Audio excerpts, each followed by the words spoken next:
Hi, you're on to another episode of Tech Fusion. I'm Hassan.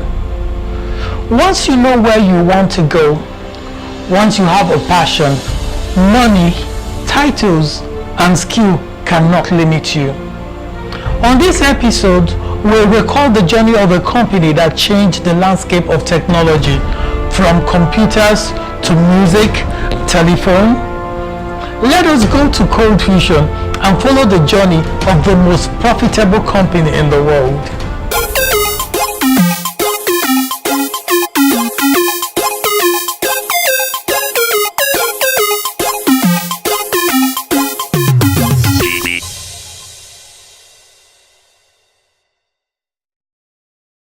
Apple.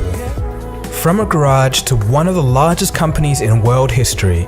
The question must be asked, how did all of this start, and just how big are Apple today?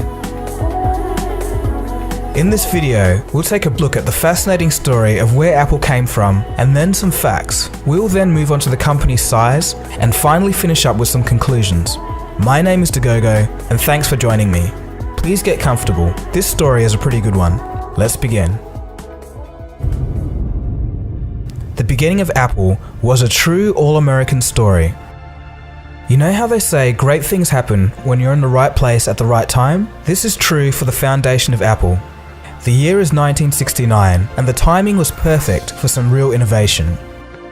It was a moment when the largest generation in US history, the baby boomers, were becoming adults, 80 million strong. It was an explosive shock to the system. They were dissatisfied with their country. They didn't want their friends and classmates going to war. Well, I don't want to go to Vietnam because I don't want to get killed. They wouldn't stand for any sort of discrimination. There were new ideas about what the world could be. It was a young revolution separate from mainstream America, a counterculture. In tandem with this, the microchip was in development and would be another revolution just on the other side of the decade. The place was also ripe for innovation, as San Francisco was the epicenter of the counterculture movement. It would be during this mix of time and place in 1969 that a 14-year-old Steve Jobs would meet a 19-year-old Steve Wozniak. They were your run-of-the-mill students with a love for technology, pranks, and the Beatles. Neither of them had any idea that the two of them would soon change history. Steve Wozniak was always keen on computers. And I took this book home that described the PDP-8 computer, and it was just like a Bible to me. I mean, all these things that for some reason I'd fallen in love with, like you might fall in love with playing a musical instrument. I fell in love with these little descriptions of computers on their inside. I could work out some problems on paper and solve it and see how it's done, and I could come up with my own solutions and feel good inside. Wozniak shared a common dream among tech enthusiasts, the dream to own a personal computer, an impossible concept at the time. This all changed in 1974 with the introduction of the Altair 8800, a DIY microcomputer kit. Even though it didn't have any output apart from a set of flashing lights, it caused mass excitement and hysteria among tech enthusiasts. So much so that computer clubs began to pop up all around the US just to discuss all the cool things that you could do with an Altair 8800. One of such clubs was the Homebrew Computer Club in San Francisco. This club was different though. According to Jim Moran, founder of the West Coast Computer Fair, the general belief system of the Homebrew Computer Club was influenced by the counterculture happening around the area. For the club, this meant that helping each other and sharing everything was the norm. It was a team effort to figure out what the new Altair computer kit could do once it was put together. Meanwhile, Steve Wozniak was building his own computer. At this time, early CPUs from Intel and Motorola had just become publicly available, and Woz took advantage. Each week, Wozniak would bring his computer into the Homebrew Club with new improvements each time. He was too shy to put up his hand during the club session, so he would just set up his computer at the session's conclusion, but something would happen every time. People would start to crowd around and ask him questions. Steve Jobs, who also attended the club, noticed this and told Woz, "The two of us should really sell these things." So, starting in this garage in April of 1976, the two boys, with the help of some friends, got to work on the Apple I, a single circuit board with no included keyboard or monitor. This was officially the beginning of Apple Computer. the group of friends sold 50 Apple I's. To Steve, this was proof that people outside the club actually did want to own a PC. It was very clear to me that while there were a bunch of hardware hobbyists that could assemble their own computers, or at least take our board and add the transformers for the power supply and the case and the keyboard, for every one of those, there were 1,000 people that couldn't do that but wanted to mess around with programming. And so my dream for the Apple II was to sell the first real packaged computer. Steve's vision of a ready-made PC was actually impossible at the time. It would take way too many chips, making it too expensive and too complicated. It just couldn't be done without some serious innovation.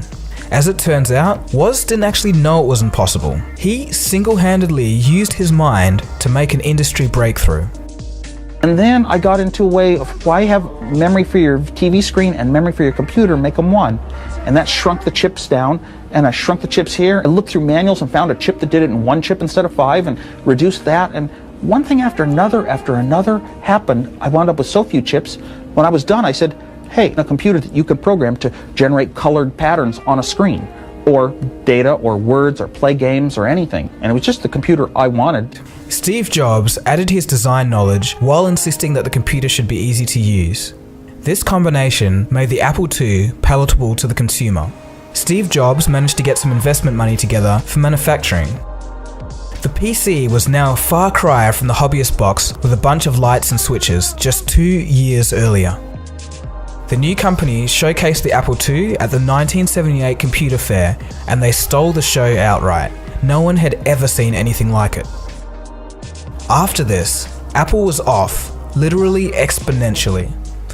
I was worth about over $1 million when I was 23, and over $10 million when I was 24, and over $100 million when I was 25. And it wasn't that important because I never did it for the money.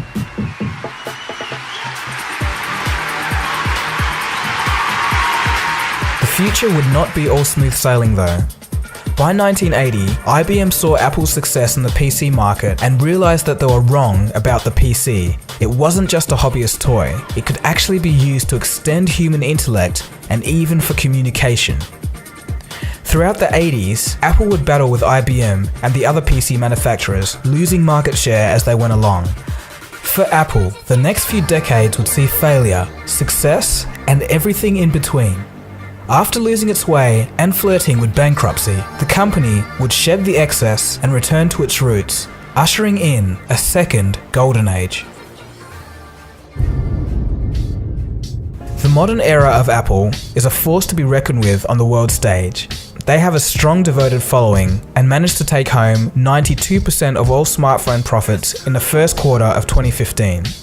With all of this in mind, let's look at 7 fun facts about the company before we take a look at how big they really are.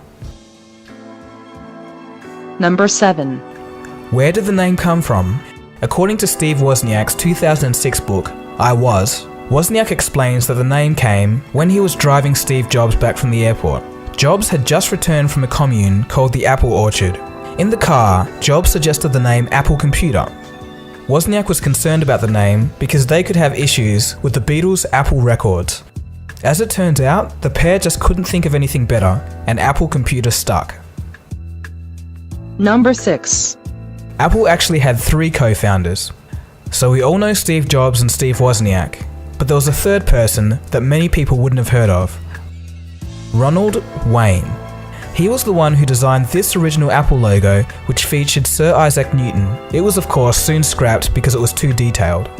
Wayne left the company just 12 days after it was founded, selling 10% of his share for just $800. If he'd stayed with his 10% share, it would be worth over $60 billion today. Wayne, who is now 80 years old, says he has no regrets. That really sucks, but I guess it happens. Number 5. Shortly after being shooed out of Apple in 1985, Jobs applied to fly on the space shuttle as a civilian astronaut and even considered starting a computer company in the Soviet Union. Number 4. It's fairly common knowledge that Jobs had the rare insight to see that technology had a strong emotional tie. But what most people don't know is that he actually dedicated an entire team devoted to packaging and studying the experience of opening a box. Number 3. According to a 2015 interview with Steve Wozniak, when they met, Steve Jobs had never designed anything as a hardware engineer and had never written any software. Jobs would obviously grow his skill set as the company matured. Number 2. The iPhone project was so secret that the hardware guys never saw the software, and the software guys never got to see the hardware. Hardly anyone inside Apple knew what the finished product would look like until Steve Jobs revealed it on the stage. Number 1. Steve Jobs actually served as a mentor for the Google founders Sergey Brin and Larry Page. Okay, so we've learned quite a bit so far, and we have some great context under our belt. Apple. The name that strikes joy or hate in most. Apple used to be the #1 force in the smartphone industry. There was even a time when every touchscreen phone was referred to as an iPhone by an uninformed public. It was huge, but in recent years, competition like Samsung, LG, HTC, and Sony, just to mention a few, have really overtaken the iPhone in capabilities and value. The drive for innovation seemed to slow down after the loss of its founder. This was evident in the latest release of the iPhone 5S and 5C. So if we just take a step back from all of this, we can ask ourselves the question, how did the iPhone get so popular in the first place? Let's find out. In 2000, Apple was still doing pretty badly, and they needed something to pick themselves up. Steve Jobs had been re-elected as CEO and had been back at the helm of the company since 1997. He was looking to enter the largely untapped market of digital portable music. It had been done before by other companies, but never well. He needed an outstanding idea that could not fail. This was Apple's last chance.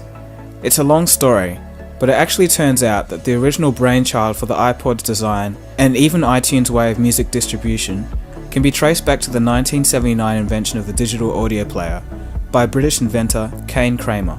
The iPod really came at the right time.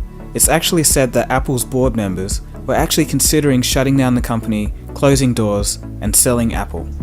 But how did the iPod become so intensely popular? One area was its ease of use and navigation. Back in 2001, with most MP3 players, you had to manually click to each song, and if you had 1,000 songs, well, forget about it. But the scroll wheel changed all of that. The second reason to why the iPod was so popular? The headphones. Nobody was selling MP3 players, CD players, or Walkmans with white headphones. So each and every time a person walked down the street with these crazy white headphones that stood out from everything else, other people just had to ask, what is that? And that curiosity helped fuel the hype for the iPod. It was so successful that it went on to become one of the most culturally recognized items of the decade. When Apple finally acknowledged that Kane Kramer was the original brainchild, they gave him a free iPod. It stopped working 8 months later. The iPod took over the world and brought Apple back into the limelight for the first time in over a decade. The music industry had been conquered. The next target? The mobile phone. Do you remember Nokia? Of course you do. It wasn't long ago that Nokia was like the Nike, Coke, Mercedes, or BMW of the mobile phone industry. This was pretty much the way it always was. But on September 2nd, 2013, Nokia was bought by Microsoft for less than $8 billion. That's right, Nokia as a company does not exist anymore. The huge billion-dollar companies of yesteryear certainly aren't what they used to be. But how did this happen? In 2007, the world was looking for a brand new approach to the mobile phone. The start of the answer just needed a company to be at the right place at the right time with the right product. I think we're going to hit a grand slam with this. The new must-have device that takes the iPod even further. No buttons on the front. You'll notice that's a key differentiator. All touchscreen. Gadget fans will want one, but will it ever reach a wider market? $100 fully subsidized with a plan. I said, that is the most expensive phone in the world, and it doesn't appeal to business customers because it doesn't have a keyboard. Whether you love the iPhone or you hate it, there's no denying that back then in 2007, when the iPhone was launched, It showed a sign of the way things would work from then on. Even though people hated the way Steve Jobs ran his company, people just had to hand it to him that this old touchscreen slate phone was an interesting enough device, even though it cost $600 on a 2-year contract for the 8GB model. But it was really some good marketing and some little fine details that really made the iPhone sell like hotcakes. Magic comes when you use your finger on that thing. You scroll lists like by flicking like this, and it's like a roulette wheel. It goes stop like that. It's just so cool. If it wasn't for the breakthrough of the App Store, the iPhone could have just been one of those devices which just looked cool and was cool to use, but just didn't catch on. The App Store made all the difference. What Apple marketed was that there were web apps. What would happen is you'd open Safari and you would go to a website that was designed for iPhone, and you could have HTML-based games and calendars and applications. Obviously, this didn't roll over well because Apple announced the App Store, but for the first year, there was no App Store. It's amazing how many people actually forget. For one entire year after the iPhone's launch, it could run a grand total of 16 apps. That's right, there was only that one home screen of apps, and that was it. And this wasn't to mention how limited the iPhone was compared to some other devices out there. No MMS, no video camera, no cut and paste, the list goes on. Nokia or Nokia, BlackBerry, and the rest of the established phone companies had been doing that kind of thing for years. Just to give you an idea of how basic the iPhone's functionalities were back then, jailbreaking your iPhone only got you custom ringtones, and that's it. Of course, this ceased to be the case after the release of the App Store in 2008. For the first time, a device was a blank canvas, and the software creators could make the device be whatever they wanted it to be. Due to the iPod's huge success, there was a huge number of new generation Apple fans, and they just went crazy for this new iPhone. And of course that meant a big market, which meant that everyone wanted to write software and apps for it. For the first time in almost 2 decades, people were writing software for a brand new platform. Their creativity was only limited by the hardware. And as we all know, the rest is history. Today, billions of apps have been sold, and the mobile app space is pretty much a new industry. Companies like Nokia, BlackBerry, and Palm thought they knew the game, but they just couldn't see it. They couldn't visualize the future at all. They thought things would never change, and before they realized, it was too late. To prosper in the brave new world of the new mobile industry, a new way of thinking was needed. But let's dive into the real stuff. Just how big is Apple? Apple's first quarter revenue in 2015, just from the iPhone, was $51.2 billion. That's greater than Yahoo's entire market cap at $45.5 billion. And that's 3 times more than Google's total revenue in the third quarter of 2014, or almost twice as much as Microsoft's quarterly revenue. Apple has more than $178 billion in cash. That's more than enough to buy IBM. In fact, Apple could buy Ford, General Motors, and Tesla and still have $41.3 billion left over. Or alternatively, Netflix, Tesla, Twitter, Dropbox, Pandora, and Spotify combined. The company has twice as much operating cash as the US Treasury. Apple's net income last quarter was $18 billion, the largest quarterly earnings for any company ever. The previous record was held by Gazprom, Russia's huge oil and gas company. They clocked in at $16.2 billion of profit in August of 2011. Apple is actually an anomaly. Every other company in the top 25 most profitable quarters of all time have been an energy company. So a few of you would be asking, how does Apple compare to Samsung Group? In terms of revenue, Samsung has generated almost 2 times as much as Apple, and has 4 times the number of employees. But if we look at company net income, the story kind of switches. Samsung actually pockets less than half of what Apple does. This means that although Samsung has its hand in everything, Apple is a much more efficient business, only sticking to a handful of products and nailing their target market in the process. So let's take a look at the even bigger picture with all the huge companies in the world. First, let's look at revenue. In terms of revenue, Walmart is number 1, Samsung is number 10, and Apple is number 17. But again, if we look at net income and profits, Apple Incorporated is number 1. ExxonMobil trails Apple by almost $20 billion. Keep in mind that this was before the commodity price slide of 2015. This is simply amazing. So now let's begin to start wrapping up the video by discussing some interesting questions. What makes Apple so successful?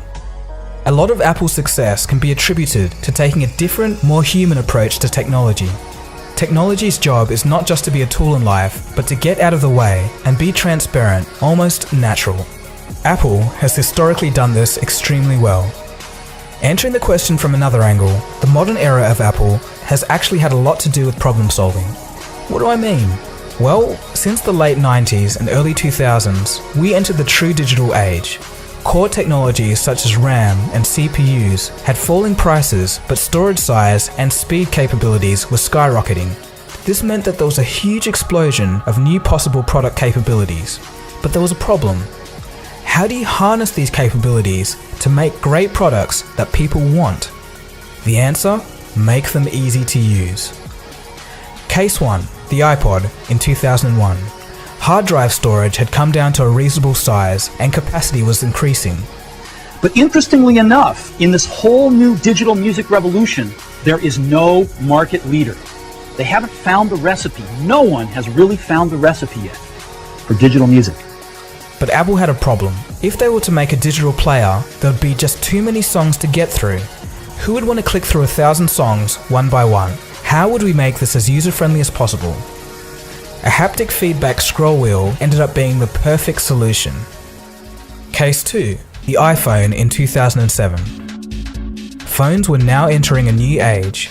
They were turning into mini PCs. In fact, if the iPhone was made in 1991 to have the same performance as it did in 2007, it would cost you more than $3 million. The RAM alone would cost $1.4 million.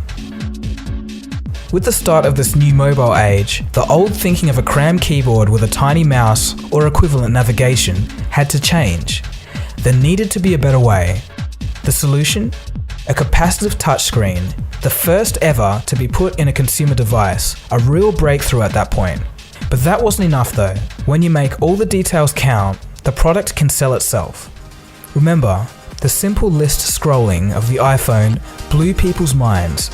Not because it was Apple, but because people were amazed to see that technology could act so organically. It sounds simple today, but back then it blew people away. Well, how do I scroll through my list of artists? How do I do this? I just take my finger and I scroll. That's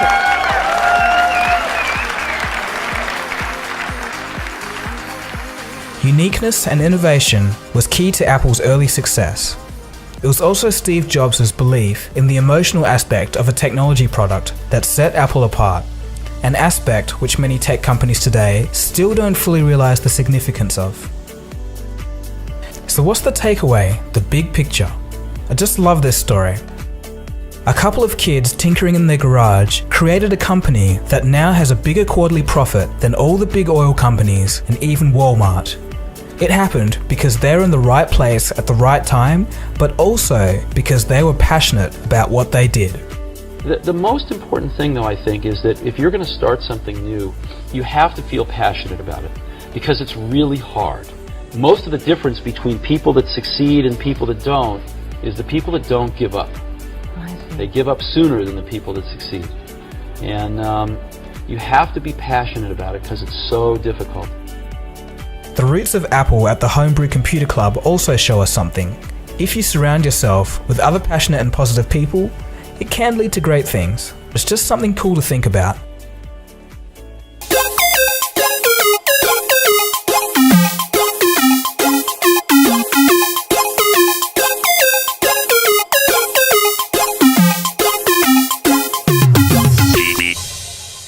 Yes, Apple. Steve Jobs is no longer with us, but his ideas and projects still changing the world even till present day. You may be the next Steve Jobs. Don't hold it, explore it, build it, and if you need help, come to Technology Hub. You can be the next big idea. These are people like you and me. So dream it, Yes, you can achieve it. Until we see you again in another fusion of technology and ideas, keep dreaming and make it happen.